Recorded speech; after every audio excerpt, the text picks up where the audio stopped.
पिछली बातें यदि हमें याद हैं तो ये क्वेश्चंस काफी आसान होंगे, और पिछली बातें यदि हम भूल गए हैं तो थोड़ा सा मुश्किल रहेगा। पहली स्टेटमेंट देखें, क्वेश्चन नंबर 1 है fill in the blanks in the following table given that a is first term, d common difference and an the nth term of ab। तो कल हमने देखा था यदि हमें a और d मिल जाए और n मिल जाए तो हम an का फार्मूला लगा लेते थे। सॉल्यूशन में आपके पास है an is equal to a plus n minus 1 into d. यहां आपको a की वैल्यू मिली है, n की वैल्यू मिली है, d की वैल्यू मिली है, just you have to calculate. तो यहां an हम निकालेंगे, an is equal to a की वैल्यू है 7, कहां से लेके आया मैं, यहां से। n माइनस 1 कितना है, 8 माइनस 1, d कितना है 3। सो कैलकुलेशन कर दीजिए बस, ये हो जाएगा 7 प्लस 7 मल्टीप्लाइड बाई 3 यानी 7 plus 21, this is 28। So can you fill up 28 here? In next question, you are given an is equal to 0। Same formula हम अप्लाई करेंगे, कोई टेंशन यहां लेने की जरूरत नहीं, बिल्कुल एग्जैक्ट यही फार्मूला अप्लाई करिए। उसमें a की वैल्यू, n की वैल्यू और an की वैल्यू फिक्स कर दीजिए। ये क्वेश्चन हल्का सा ऐसा लगता है बच्चों को जैसे थोड़ा सा मुश्किल हो, an निकालना बड़ा आसान सा लगता है उन्हें। मैं फिर वही फार्मूला लिखता हूं, an is equal to a plus n minus 1 into d. अब की बार an की वैल्यू मिली है 0, लिख दीजिए इसकी जगह 0। a की वैल्यू मिली है माइनस 18, लिखिएगा माइनस 18, प्लस n की वैल्यू कितनी है 10, so 10 minus 1 into d. 0 is equal to minus 18 plus 9d। Minus 18 इस तरफ लेके आइए, प्लस हो जाएगा, 18 इज इक्वल टू 9d और d will be equal to 18 divided by 9, 9 से डिवाइड कर दो, it is 2। So can you fill up rest of the following steps. यहां a की वैल्यू नहीं मिली है, d मिला है, d की वैल्यू रख दीजिए, n मिला है, n की वैल्यू रख दीजिए, an मिला है -5, कहो तो मैं ये करवाऊं इनमें से कोई एक, या अदरवाइज आप कर सकते हैं।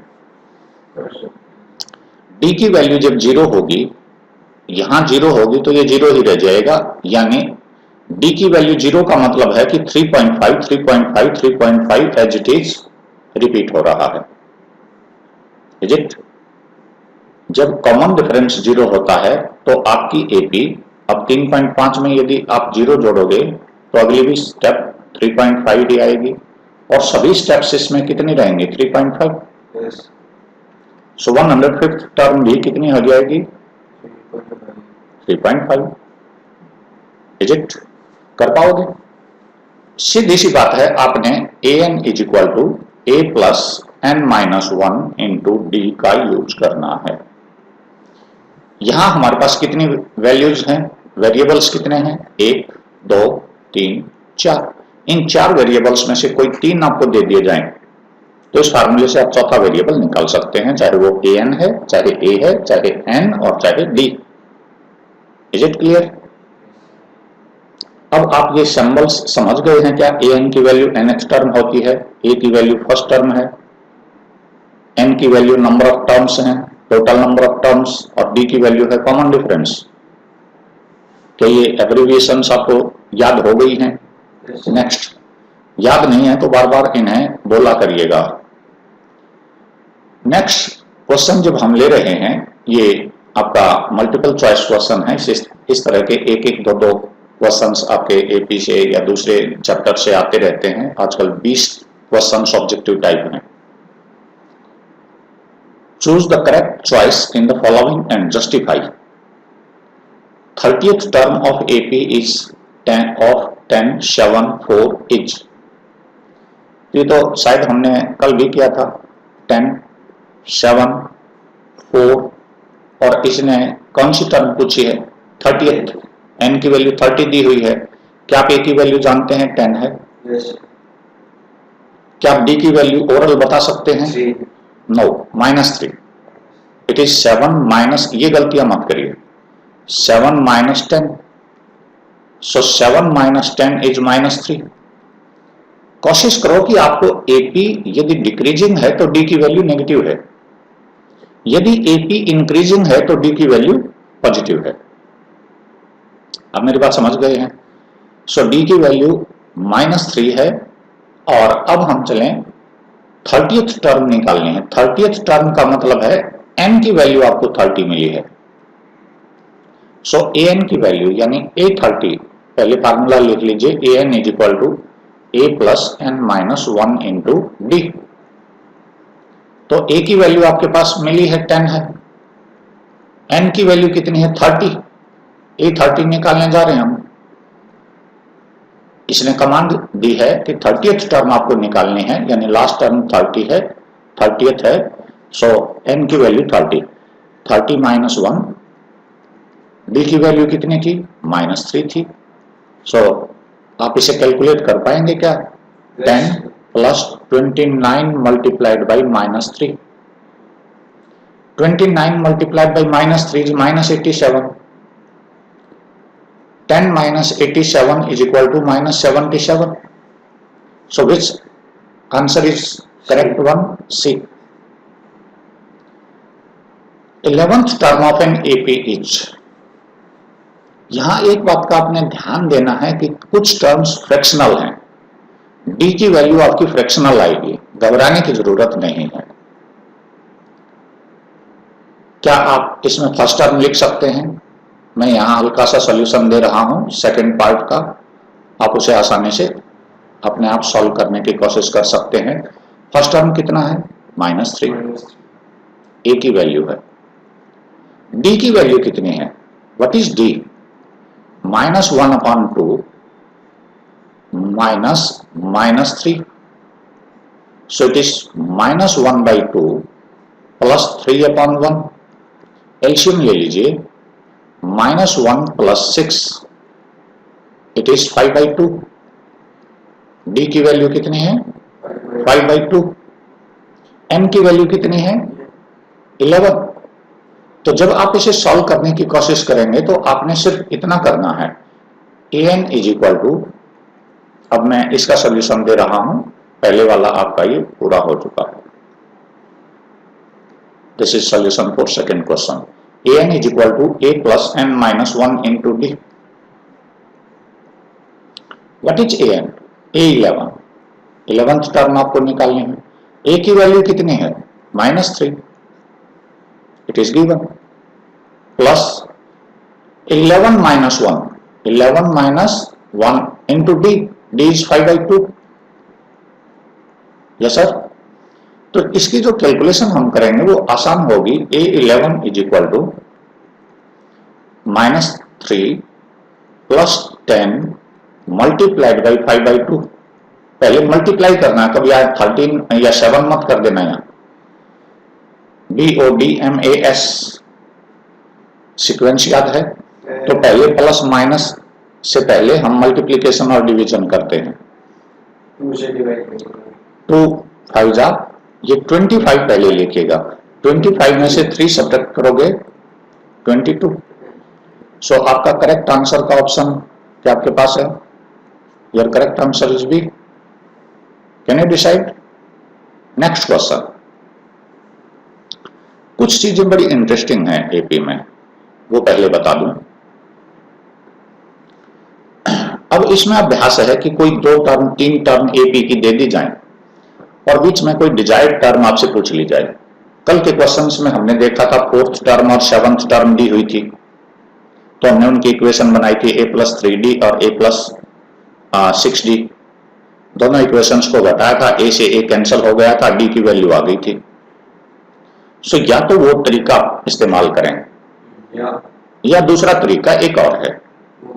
एक है एवरेज वाला।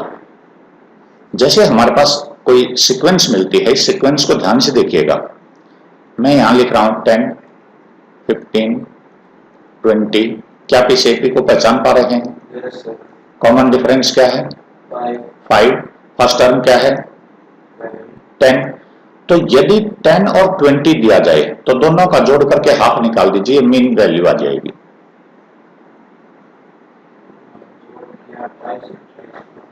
बेटे आप 10 और 20 जोड़िए, 30 आएगा, 30 का हाफ कर दीजिएगा, यू विल गेट 15।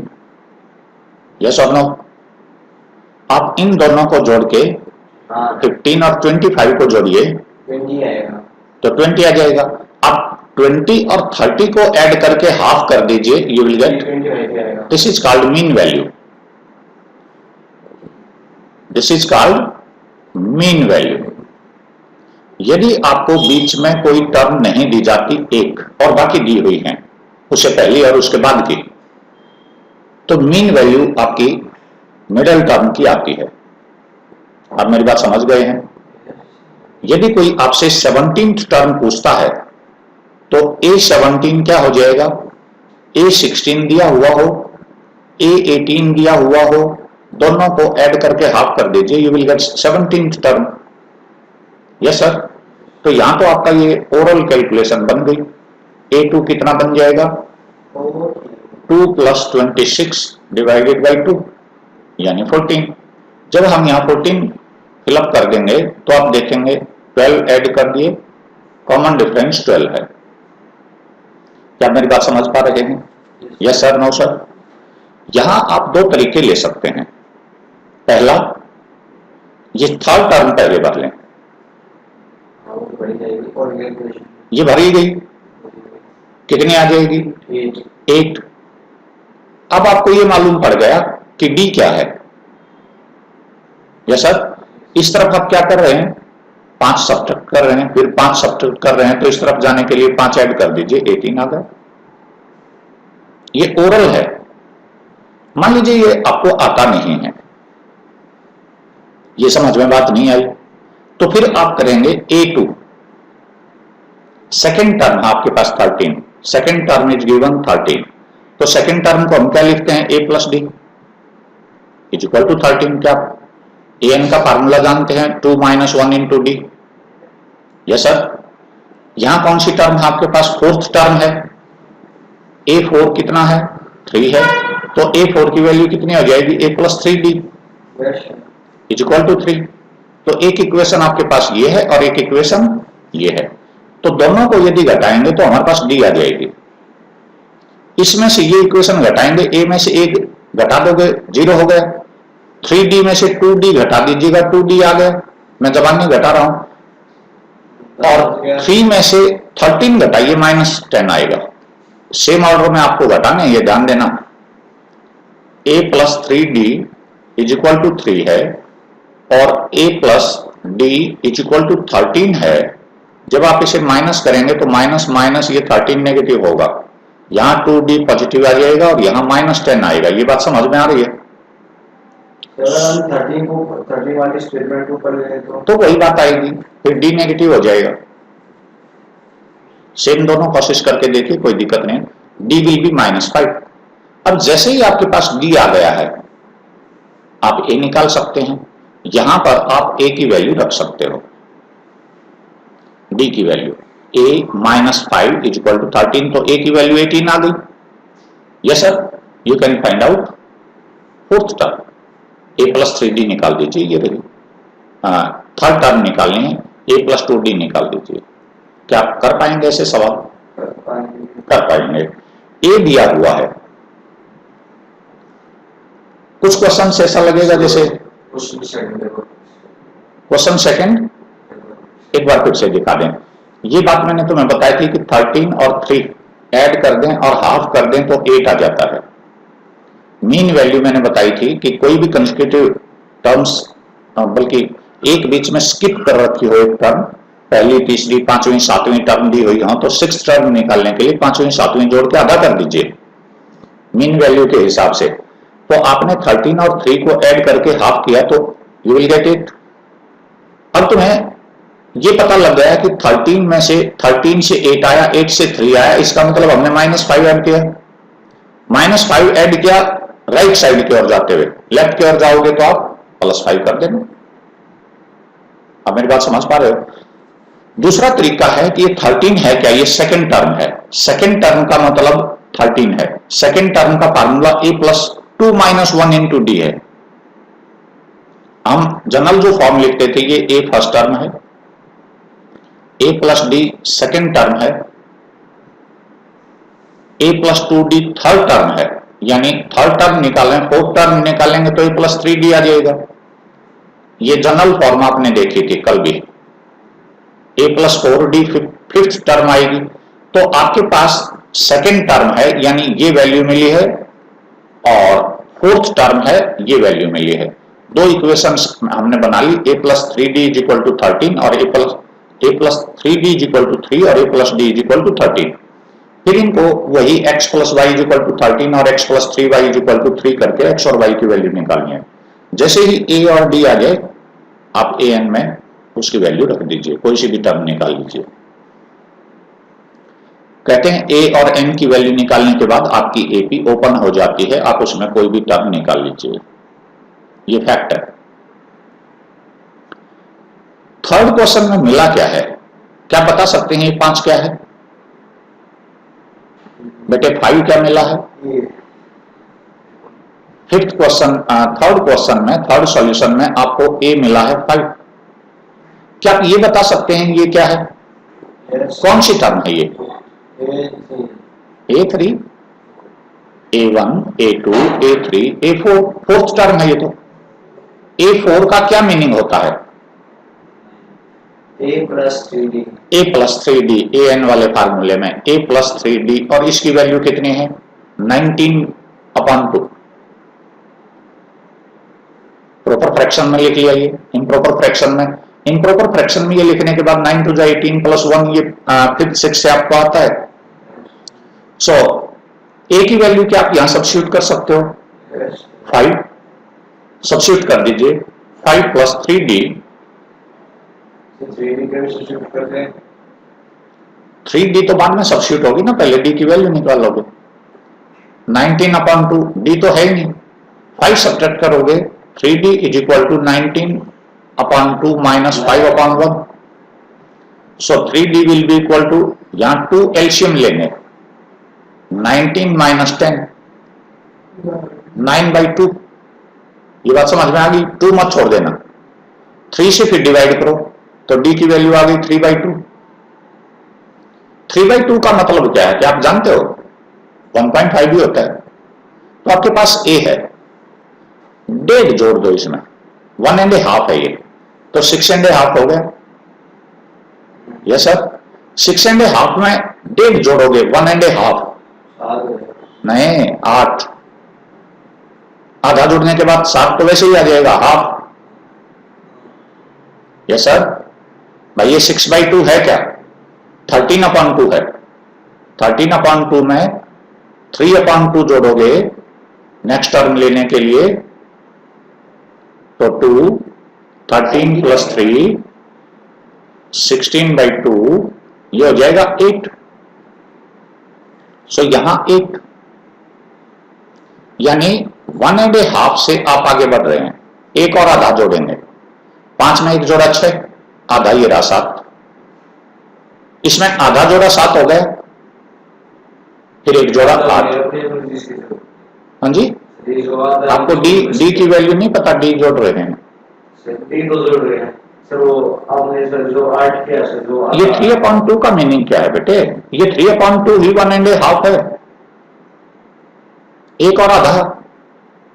3/2 का मतलब 1.5, हाफ ऑफ 3, ये सीधा 3/2 वैसे ऐड कर दीजिए, 5वीं 6ठी से आप देख रहे हैं।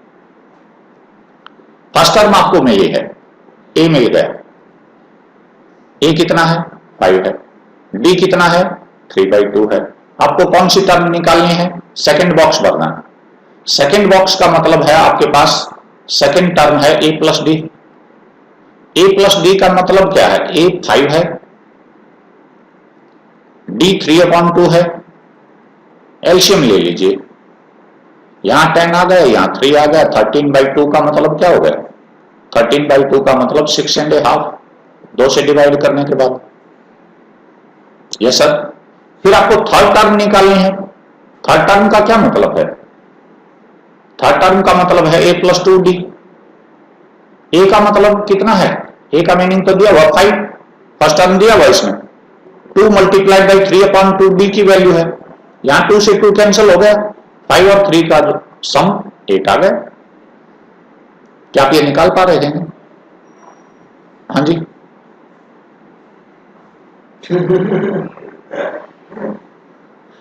चलिए कोशिश करिएगा, बार बार इसे देखिए। Which term of AP is 78? ये आपने कल भी किया था, एग्जाम्पल में भी किया था। तो गिवन एपी है आपके पास, थोड़ा सा डिटेल में ले रहा हूं काम करने का तरीका। गिवन एपी आपके पास है, लिख लीजिएगा 3, 8, 13, 18 and so on up to 78। 78th term हमने निकालनी है। अब यहां है 78, यानी लास्ट टर्म हम इसे माने। तो यहां ए की वैल्यू कितनी है? थोड़ा सा बोला करो साथ जब आप समझते हैं। ए की वैल्यू 3 है। डी की वैल्यू कितनी है? डी की वैल्यू है 8 माइनस 3। A2 है 8, डी की वैल्यू निकालोगे तो इसमें से ये घटाना होता है हमेशा। 8 माइनस 3 इज इक्वल टू 5। देखो पॉजिटिव है डी, जब ये इंक्रीजिंग है। an हम मानेंगे 78 को क्या मानेंगे? nth term. Let an is equal to 78। अब आपके पास एक मूल मंत्र है, an का फार्मूला लगा दीजिए और उनकी वैल्यूज रख दीजिए। आपके पास फार्मूला क्या है? an is equal to a plus n minus 1 into d. बार बार यूज करोगे तो समझ में आने लगेगा। an कितना है? 78। an कितना है? लास्ट टर्म तो इसमें 78 है, ये लिखा हुआ हमने। a की वैल्यू कितनी है? 3 है। n की वैल्यू कितनी है? पता नहीं, निकालनी है। इसने यही तो पूछा विच टर्म। विच टर्म का मतलब आपके पास n की वैल्यू निकालनी है आपने। n की वैल्यू नहीं मिली है, एज इट इज लिख दीजिए। d की वैल्यू कितनी है? 5। ये बात समझ में आ गई? अब सॉल्व करिए। 78 इज इक्वल टू 3 प्लस 5 से मल्टीप्लाई करोगे 5n माइनस 5। इस 3 और माइनस 5 का आंसर कितना हो जाएगा? 5n minus 2। ये 2 इस तरफ आके ऐड कर दीजिए तो आपके पास 78 plus 2 is equal to 5n। तो 5n की वैल्यू कितनी होगी? 80। और n की वैल्यू कितनी आ जाएगी? 80 divided by 5। So n is equal to 16। 16th term आपके पास 78 आएगी। क्या ये बात समझ में आई है? रिस्पॉन्स हल्के हैं। Find number of terms in each of the following APs. बिल्कुल एग्जैक्ट सेम है ये वाला क्वेश्चन 7, 13, 19, 2, 0, 5। तो यहां आपके पास गिवन एपी कितना है? गिवन एपी आपके पास है 7, 13, 19 and so on up to 205. This is finite AP. Number of terms are fixed. A की वैल्यू कितनी है? बोलते रहिए। 7। D की वैल्यू कितनी है? 13 में से 7 लेस करिए 6। an कितना दिया हुआ है? 205। an का फार्मूला लगा दीजिए। an को एक्सपेंड कर दीजिए बेटे। a plus n minus 1 into D. ये तो an की वैल्यू है 205 एज इट इज है। Yes sir. a की वैल्यू कितनी लिख दूं? 7। n माइनस 1 n की तो हमें वैल्यू निकालनी है। d की वैल्यू कितनी रख दें? Is equal to 205। क्या हम यहां इसे सॉल्व कर सकते हैं? 7 plus 6n minus 6 is equal to 205। तो 6n 1 उस तरफ जाके घट जाएगा, 204 रह गया। और n की वैल्यू 204 डिवाइडेड बाई 6, 6 3 जा और 6 4 जा, सो n की वैल्यू कितनी आ गई? 34th टर्म है ये। क्या मेरी बात समझ पाए हैं? हाँ जी ना जी। पहले मुझे ये बताओ, ये एपी डिक्रीजिंग है कि इंक्रीजिंग? डिक्रीजिंग या इंक्रीजिंग? डिक्रीजिंग में डी की वैल्यू नेगेटिव या पॉजिटिव? नेगेटिव। तो ए की वैल्यू बताइए, यहां गिवन एपी में 18। डी की वैल्यू कैसे निकालेंगे? इसमें से ये घटाएंगे, 18 माइनस नहीं, 15 टू जा 30, 31/2, 31/2 माइनस 18/1। अब तो 18 माइनस बोल रहे थे, 2 एलसीएम 31 माइनस 36, ये 36 क्यों आया? 1 2 जा तो 18 2 जा, यहां 5/2 रह गया माइनस का। डी की वैल्यू समझ आ गई भाई? आधी समस्याएं तो तुम्हें ये आ जाती हैं कि जब ये रेशनल नंबर्स नहीं है, सॉरी फ्रैक्शनल नंबर यदि आ गए या डेसिमल नंबर आ गए तो वहां कैलकुलेशंस में आप गड़बड़ी करते हैं, क्योंकि मोस्ट कॉमन आप इनका कम कैलकुलेशन आजकल बच्चों की हो गई है। वो पके पकाए माल पे विश्वास करते हैं कि टीचर निकाल के दे दे और खुद करना नहीं, समझ में आ गया, दिमाग पे भरोसा करते हैं, और जब निकालने बैठते हैं तो निकलता नहीं। आज की प्रॉब्लम बच्चे की यही है कि देखो ज्यादा करो कम। पहले प्रॉब्लम ये होती थी कि टीचर्स करवाते ज्यादा थे, करते कम थे। आज उल्टी प्रॉब्लम हो गई है। आइए, ए और डी की वैल्यू मिल गई, यस और नो सर? क्या आप जानते हो -47 क्या है? A N. A N is equal to -47। A N की वैल्यू लिख सकते हो, A plus n-1 into D is equal to -47। मैंने तो सिर्फ इसकी वैल्यू लिखी है। अब वैल्यू लिखिए ए और डी की। ए कितना है? 18 प्लस n-1 कितना है पता नहीं। डी की वैल्यू कितनी है? -5/2 इज इक्वल टू -47। कैलकुलेशन करने में डरना नहीं है। 18 -5n/2, क्या समझ गए? n की और इसकी वैल्यू मल्टीप्लाई करनी है, -1 से मल्टीप्लाई करोगे तो +5/2 आ गया, इज इक्वल टू -47। अब यहां आके बच्चा समझता है ये जो अपॉन है, डिनोमिनेटर है, इसको कैसे सॉल्व करूं? तो उसका सबसे बढ़िया सॉल्यूशन है इक्वेशंस में सबको मल्टीप्लाई कर दो 2 से। आपका ये जो अपॉन 2 है, डिनोमिनेटर है, ये गायब हो जाएगा। तो यहां 2 से मल्टीप्लाई करें सभी को, 36। 2 से मल्टीप्लाई करोगे तो 5 रह जाएगा, 5n। 2 से मल्टीप्लाई करोगे तो +5 रह जाएगा, यहां -94 आ जाएगा। अब यहां 36 + 5 41 है, 41 उस तरफ जाएंगे तो -5n, माइनस के 41 इसमें जुड़ेंगे, -135 हो जाएगा। 5 से 5 माइनस से माइनस कैंसिल करो, 5 से n इज इक्वल टू 27 आ जाएगा। 205 जी। आपका अगला क्वेश्चन सेम है लगभग। कल भी हमने देखा था whether -81 is a term of this AP और नॉट।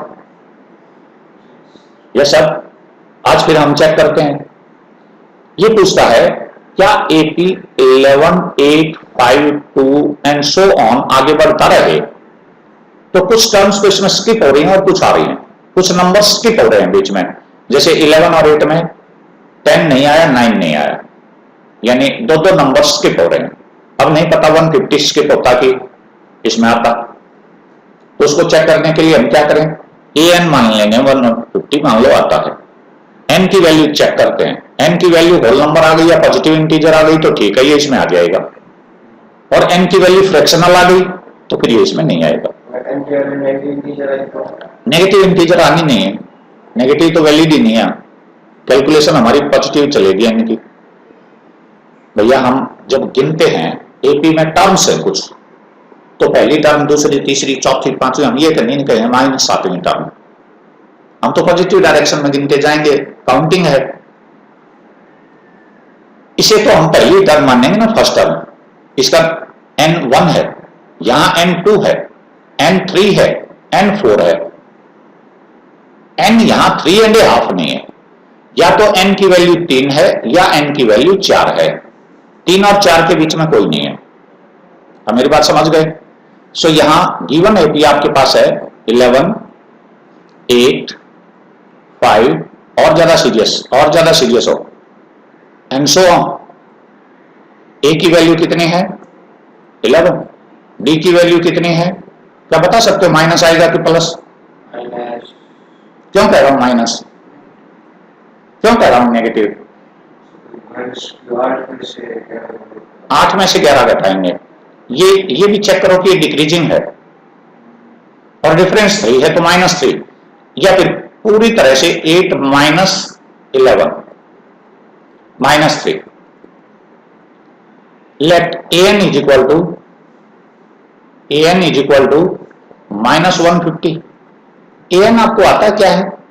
an की वैल्यू लिख दीजिए, फार्मूला लिख दीजिए इसका, लिखो a plus n minus 1 into d, this is equal to -150। यदि हम a की वैल्यू रखें, a की वैल्यू कितनी है? 11। देख के साथ साथ आप देख सकते हैं 11 प्लस n माइनस 1 कितना नहीं पता, d की वैल्यू कितनी? -3 इज इक्वल टू -150। अब इस लाइन को बहुत सलीके से सॉल्व करना है। -3n से मल्टीप्लाई होगा तो -3n, -1 से मल्टीप्लाई होगा तो +3। यहां अक्सर बच्चे पूरा क्वेश्चन करते हैं, उनको आता है, लेकिन ये माइनस प्लस में मिस उनके marks. 11 -3n +3 is equal to -150। -3n this is equal to, ये 11 और 3 14 हो गई, 14 उस तरफ जाके माइनस और हो जाएंगे, -164 हो जाएगा। 3 से आप इसे डिवाइड करोगे तो 3n is equal to 164/3, positive हो गया, 3 से डिवाइड कर दीजिए, n is equal to 164/3 which is equal to, अब इसे क्या करेंगे? कट नहीं रहा तो 164 को 3 से डिवाइड कर दीजिए, 3 5 जा 15 एंड 1 4 3 4 जा 12, तो 2 रिमाइंडर बच जाएगा। तो हमारे पास कितना रहा? ये 54:2/3। क्या हमारे n की वैल्यू पॉजिटिव इंटीजर है? क्या हमारी n की वैल्यू पॉजिटिव इंटीजर है? पॉजिटिव इंटीजर का मतलब है बेटे जब ये कट के पूरा का पूरा होल नंबर्स, गिनती, नेचुरल नंबर्स आने लगे, माइनस की संख्याएं ना हो और काउंटिंग नंबर्स आपके हों, उन्हें हम कहते हैं पॉजिटिव इंटीजर्स। पॉजिटिव इंटीजर्स, तो ये पॉजिटिव इंटीजर नहीं आया है। अब मेरी बात समझ पा रहे हैं? ये 54th टर्म भी नहीं है और 55th टर्म भी नहीं है, ये 54 और 55th के बीच में है ये टर्म, तो ऐसी तो हमारी होती नहीं है। ठीक है, value of n is not a positive integer. यहां एक्सप्लेनेशन आपको देना पड़ेगा, value of n is not a positive integer, therefore -150 is not a term of AP। ये बात समझ में आई है? Yes. नेक्स्ट आइए, कॉन्फिडेंस लेवल कम दिखाई दे रहा है, क्या वजह? आराम से इन्हें समझने के लिए आए। बहुत लंबा सा काम हमारे पास है बेटे, 12-13 सवाल हैं, बहुत बढ़िया तरह से इसे समझिए। जितना जल्दी बढ़िया तरह से कैच करोगे उतने ही ज्यादा बढ़िया समझ में ये आ रहा है। 31st term of an AP whose 11th term is 38 and 16th term is 73। कौन सी टर्म निकालनी है? 31st गिवन क्या है? 11th term is 38, 16th term is 73। तो यहां पहले इसको चेक करिए, 11th term is 38, तो A11 is equal to 38, यही तो लिखा है, 11th term is 38, इससे इक्वेशन बनाओ a plus 10d is equal to 38। Yes. Equation 1 बन गई पहली स्टेटमेंट की। आगे क्या लिखता है, 16th term is 73, A16 equals to 73. a16 is equal to 73। a16 को एक्सपेंडेड फॉर्म में लिखिए a और b के रूप में, D equals to 73. a plus 15d is equal to 73। Equation second, subtracting 1 and 2,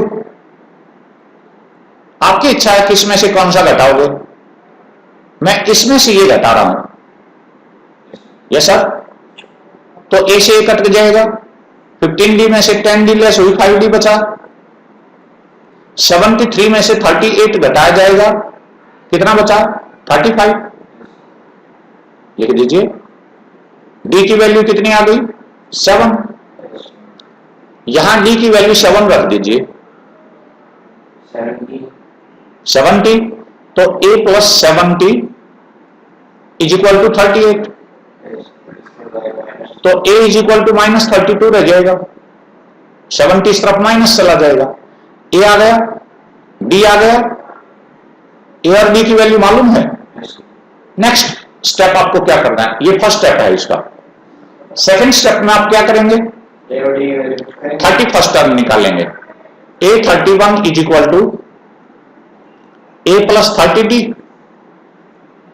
a की वैल्यू कितनी है, a की value minus 32 plus 30d, 30 multiplied by 7, so minus 32 plus 210, 210 में से 32 घटा दीजिए, शायद 188 आ जाए।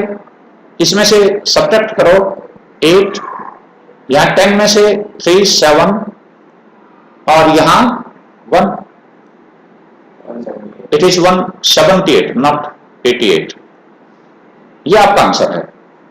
क्या आप समझ पाए हैं इसे, यस सर, नो सर। यहां पिछली ही बातें दी हुई है, 11th टर्म को हमने एक्सपेंड किया, 11th टर्म का हम 11th टर्म को लिखते हैं a11, ऐसे ही कल दिखे, बिल्कुल सेम एग्जाम्पल मैथ थे ये, एग्जाम्पल इसी एक्सरसाइज के थे तो इसी स्टैंडर्ड के वो देंगे। An AP consists of 50 terms of which third term is 12 and last term is 106। पहले तो ये देखो, third term is 12, third term को क्या लिखें, a3, या सीधा a plus 2d is equal to 12। Equation 1 तो आपने बना ली फटाफट। ये लास्ट टर्म कौन सी है, 50th टर्म। एक एपी में 50 टर्म्स हैं, तो लास्ट वाली तो 50 रही, यस सर, नो सर। तो हमारे पास हुआ a plus 49d is equal to 106, equation second. अब इसमें से ये घटा देना क्योंकि नेगेटिव में आएंगे अदरवाइज दोनों। तो अब हम कर रहे हैं सब्ट्रैक्टिंग 1 and 2। इसमें से 47 रह जाएगा और ये रह जाएगा 12, सब्ट्रैक्ट करोगे 94, तो a से a कट गया, 47d इज इक्वल टू 94 और d इज इक्वल टू 2 आ गया, यस सर, नो सर। अब d इज इक्वल टू यदि 2 आ गया है तो d की वैल्यू यहां रख दीजिए, a plus 4 is equal to 12, a की वैल्यू कितनी आ गई, 8। क्या चाहता है ये, फाइंड 29th टर्म। तो a29 का मीनिंग क्या हो जाएगा, a प्लस 28d। a की वैल्यू है कितने, 8 है, d की वैल्यू है कितने, 2 है, तो 8 प्लस 56, क्या 64 रह गया, क्लियर है। नेक्स्ट आ जाइए,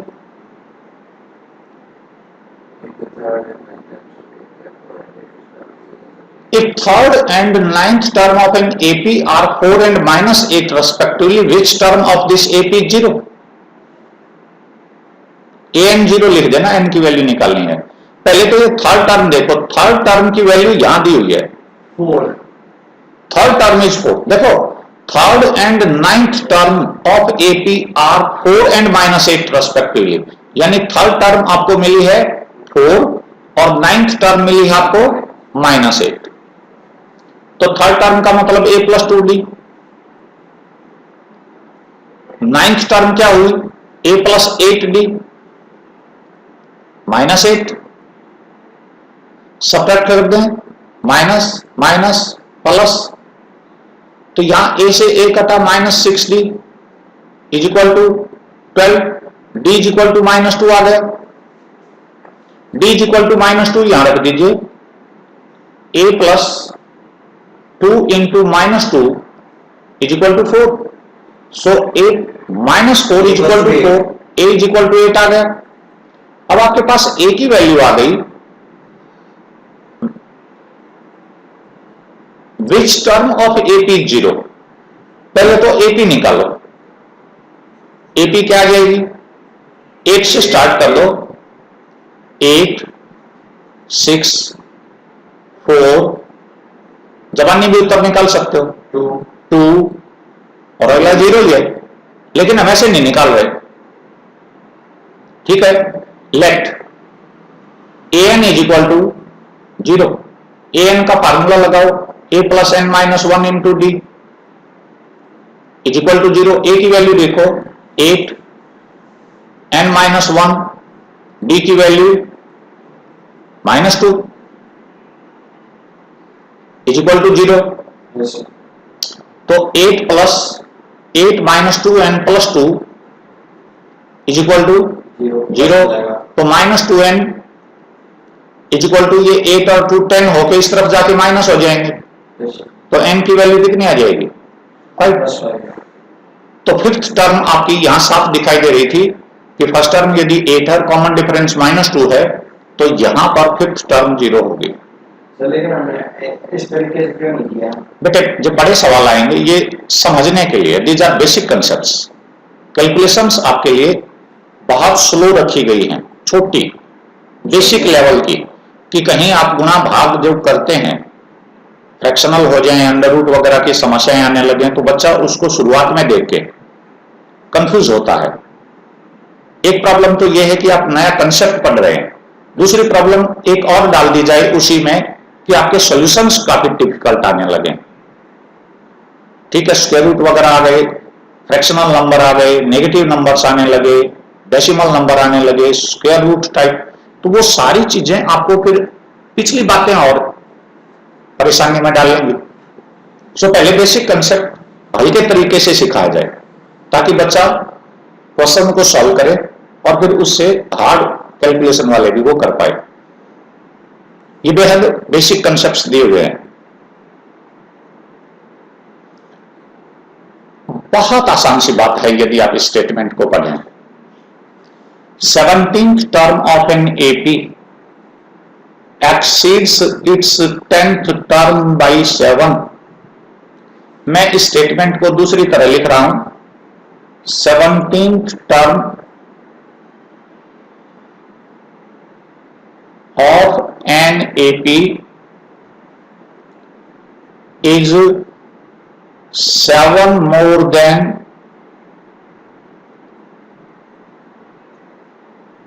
its 10th term। बिल्कुल सही बात है। इस नीचे वाली लाइन को भी सुनेंगे, एक्सीड्स का मतलब होता है is more than, yes sir, ये बात समझ में आ रही है।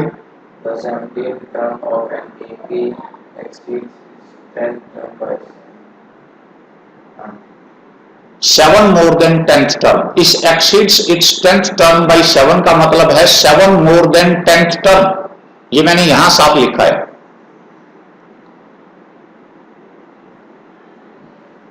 सेवनटीन्थ टर्म की ट्रांसलेशन करिए, आपकी एपी में 17th टर्म आप क्या लिखते हैं, 17th term of an AP को क्या लिखते हैं आप, A17 लिख देते हैं। इज को मैथमेटिक्स में आप क्या लिखते हैं, is equal to. 7 more than को क्या लिखते हैं, 7 प्लस 10th टर्म को क्या लिखते हो, A10। अब आपके पास सिंपल है, A17 का डेफिनेशन लिख दीजिए। A17 होता क्या है? A प्लस 16D, हाँ या ना? 7 प्लस A10 को भी लिखिए A plus 9D। Yes sir, no sir? A को इस तरफ लाओगे 0 होगी, 9 को इस तरफ लाओगे 7D रह गया, इधर 7 रह गया, सो D इज इक्वल टू 1, और आपको कॉमन डिफरेंस ही बताना था। नेक्स्ट क्वेश्चन ले रहा हूं, वी आर गेटिंग लेट, ध्यान देना। इसको भी मैं कोशिश करूंगा कि आप थोड़ा सा डिफिकल्ट लगेगा आपको। Which term of AP is, हमारे पास गिवन टर्म है 3, 15, 27, 39 and so on, will be 132 more than 54th term। इसको मैं लिखूंगा 132 more than 54th term, यानी A54 प्लस 132, ये टर्म आपकी पूरी है। कौन सी? A54 प्लस 132 लिखा है, इसने लिखा 132 मोर देन 54th टर्म, यानी 54th टर्म हमारे पास आ गई कहीं यहां, उससे भी 132 ज्यादा आगे। तो मैं बताना क्या है? आपको बताना कौन सी टर्म होगी वो। तो दो स्टेप होते हैं, या तो दो तरीके से अलग से निकालिए। पहला तरीका है कि इसमें 54th टर्म निकाल लें, उसमें 132 ऐड कर दें, उसे an मान लें और फार्मूला लगा दें। दूसरा हमारे पास सीधा है, हम इसे an मान लें, 132 नहीं 132 प्लस A54, वो an मान लें, पूरा का पूरा will be this part, which term of this AP will be equal to this। आप मेरी बात समझ पाए? मैं कॉम्प्लिकेटेड कर रहा हूं थोड़ा सा। Let an is equal to 132 more than 54th term। Yes sir, no sir? ये बात समझ में आई? an को एक्सपेंड कर दीजिए, a plus n minus 1 into d, मैं डायरेक्ट निकाल रहा हूं, is equal to 132 plus a plus 53d। Yes sir, no sir? yes sir, क्या आपके पास a की वैल्यू है? yes sir, लिख दीजिएगा थ्रू आउट। d की वैल्यू है? yes sir, कितनी है? d की वैल्यू आप बता नहीं सकते, 15 में से 3 निकाल के 12, फिर सो रहे हो, साथ साथ दिमाग चले। a की value 3 plus n minus 1 into 12 is equal to 132 plus a की वैल्यू फिर 3 है 3 और plus 53 multiplied by 12।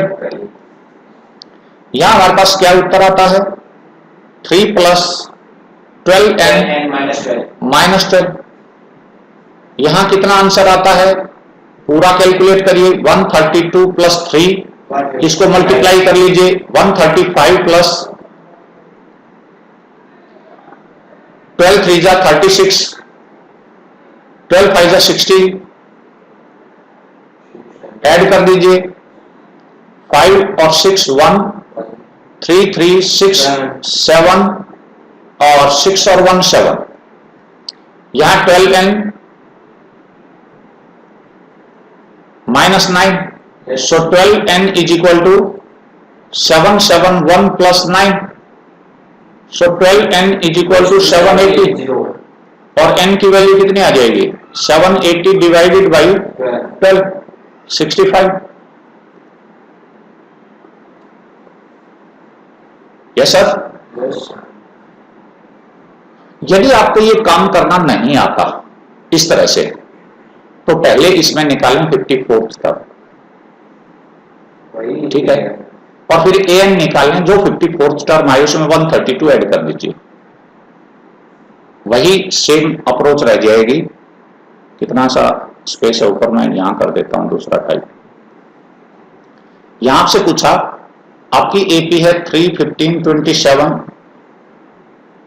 And so on. तो ए और डी की वैल्यू आपने लिख ली। दोबारा से समझा रहा हूं, सावधानी से देख लीजिएगा। A is equal to 3, D is equal to 15 -3, 12 रह गया। Yes sir. ए 54 निकाल दीजिए पहले, दो स्टेप में करवा रहा हूं। ए 54 कितना आ जाएगा? A plus 53 D. Yes sir. A कितना है? 3, 53 मल्टीप्लाइड बाई 12, तो 636। 12 3 जा 12 5 जा 636 और प्लस 3 639। 639। अब आपने लिखना let n is equal to, ये 639 हो गया, 639 से प्लस 132 मोर देन, यानी 132 more than 54th term, this is 54th term. So n की वैल्यू कितनी आ गई यहां? आई थिंक 1 7 7, ये वही आ गया। Yes sir. अब ए एन की वैल्यू क्या है? A plus N minus 1 into D. D कितना है? बाद में लिख देंगे। 7 7 1। ए की value plus N minus 1 into 12, 7 7 1। अब की बार मैं थोड़ा सा अंतर कर रहा हूं, 3 इसमें से ले जाके घटा देता हूं, तो n माइनस 1 इंटू 12, 3 सब्ट्रैक्ट कर दीजिए, 12 से डिवाइड कर दीजिए इस तरफ। n minus 1 will be equal to 12, यहां मल्टीप्लाई है ना, पहले तो हम यहां मल्टीप्लाई करके खोलते थे, अब मैं सीधा इस तरफ डिवाइड कर देता हूं। क्या आएगा? हाँ जी 64 आ गया, तो 1 इसमें ऐड कर देंगे, तो यही वही क्वेश्चन आपका आ जाएगा सर। जी। एक बात क्वेश्चन पर देना है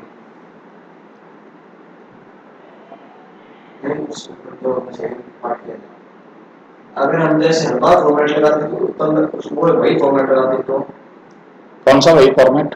मतलब 12 को मल्टीप्लाई करके 12 एन माइनस वही सेम है। 12 n minus 12 is equal to 6 7 8, ये 12 इस तरफ जाके जुड़ जाएगा, 12 एन इज इक्वल टू 780 हो गया, और एन इज इक्वल टू 65 आ जाता है। वही बात है, कोई अंतर नहीं इसमें। अगला जो क्वेश्चन है वो बहुत सावधानी से समझना है। It is we are getting late. इसे बहुत सारी बढ़िया तरह से समझिए, कुछ जबानी चीजों से पहले समझा दूं मैं यहां। Two APs have same common difference. We have given two APs. पहले आप कॉमन डिफरेंस कोई मान लीजिए, आप बताइए कोई मान रहे हैं? एक उसको समझ ले। 10 मैं यहां कॉमन डिफरेंस ले रहा हूं कोई 7, ठीक है। हमारी पहली एपी बनती है, यहां मैं कर रहा हूं 21 28 35 7 7 ऐड कर रहा हूं मैं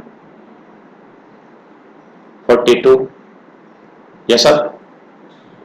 अब हमारी यहां एपी स्टार्ट होती है कोई 11 से, तो यहां 18 आएगा, यहां 25 आ जाएगा, यहां 32 आ जाएगा। Yes sir no sir? 49, तो यहां 39। क्या आप ये देख रहे हैं? These are two APs that have common difference 7.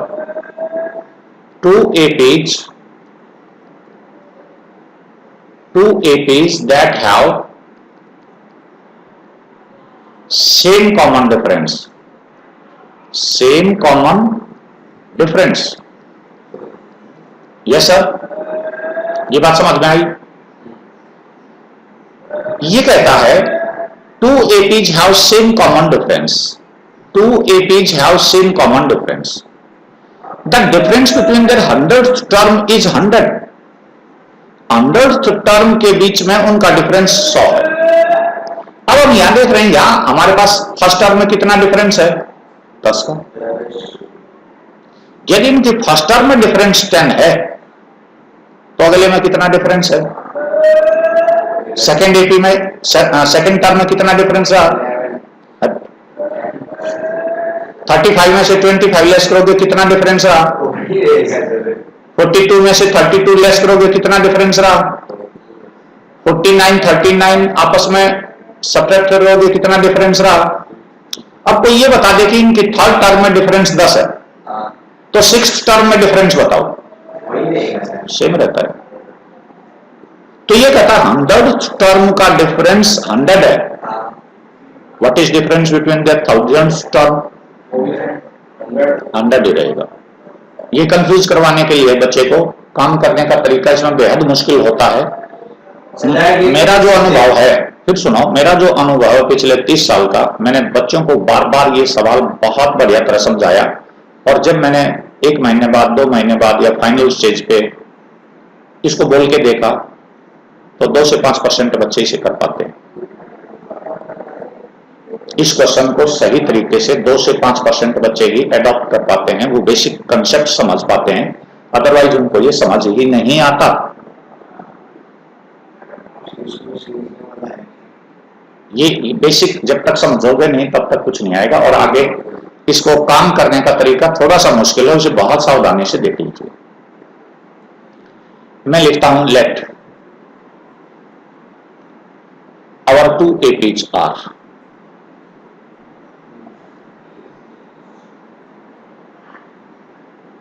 एक ए कैपिटल लेके और एक ए स्मॉल लेके हम 2 एपी मान रहे हैं। एक मेरी एपी है A plus D, A plus 2D and so on. दूसरी एपी है मेरे पास small A plus D, small A plus 2D and so on. Common difference is same, D is same, D is same. तो आपके पास ए 100 का मतलब है पहली एपी की 100th टर्म होगी capital A first term plus 99D, हाँ या ना?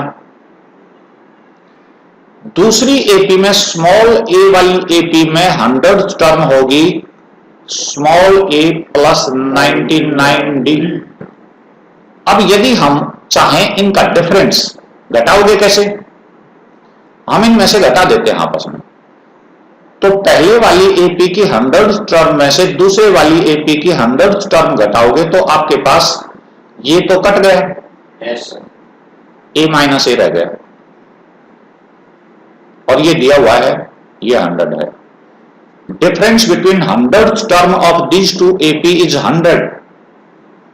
यस सर, ये गिवन है, ये वाला difference between 100th term is 100 और ए माइनस ए, जो पहली टर्म का डिफरेंस है वही है, आया ना? पहले वाली एपी की 1000th टर्म लिख दीजिए capital A plus 999D। Yes sir. दूसरी एपी की 1000th टर्म लिखिए स्मॉल ए प्लस 999D। आपको इसका डिफरेंस निकालना है तो इन्हें डिफरेंस कर दीजिए इनका। कैसे करोगे? ए 1000 में से सब्ट्रैक्ट करोगे स्मॉल ए 1000, यानी छोटे वाली एपी या बड़े ये ए और कैपिटल ए स्मॉल ए से ये कोई मतलब नहीं कि छोटी एपी कौन सी बड़ी एपी कौन सी, यानी पहले वाली एपी की 1000th टर्म में से दूसरे वाली एपी की 1000th टर्म हम घटा दें तो हमारे पास डिफरेंस कितना आएगा? ये तो कट जाएगा। Yes sir. तो ए माइनस ए हो जाएगा इज इक्वल टू 100। तो चाहे 1000th टर्म में डिफरेंस पूछे, चाहे वो 100th टर्म में डिफरेंस पूछे, जो एक बार ये बता दे कि 17वें टर्म्स के बीच में 15 का डिफरेंस है, तो 117th टर्म में कितना डिफरेंस होगा? वो भी 15 का ही रहेगा। आप मेरी बात समझ पा रहे हैं जो मैंने पहले बताई थी? यदि दो एपी आपकी ऐसी लिखी जाए कि उनका कॉमन डिफरेंस सेम होना चाहिए, जो भी नंबर्स आप लिखते चले जाएं 7 के डिफरेंस से, दूसरी एपी चाहे जो भी लिख लें 7 का डिफरेंस उसमें भी होना चाहिए। आप फर्स्ट टर्म जब घटाओगे, जो भी उत्तर आपके पास फर्स्ट टर्म का डिफरेंस आएगा वही सेकंड टर्म का डिफरेंस आएगा, वही थर्ड टर्म का डिफरेंस आएगा, वही फोर्थ का, फिफ्थ का। अब ये कहता है यदि थर्ड टर्म में डिफरेंस 10 है तो फिफ्थ टर्म में कितना डिफरेंस होगा? एग्जैक्ट सेम 10 ही होगा। आप मेरी बात समझ पाए हैं? मेरे पास आज का आपका इतना ही काम था। यही सवाल था बस। बेटे जब करके देखोगे, अपनी कॉपी में करके देखोगे, मैंने ये अपना अनुभव बताया है, झूठ नहीं बोला सर एक भी नंबर मैंने।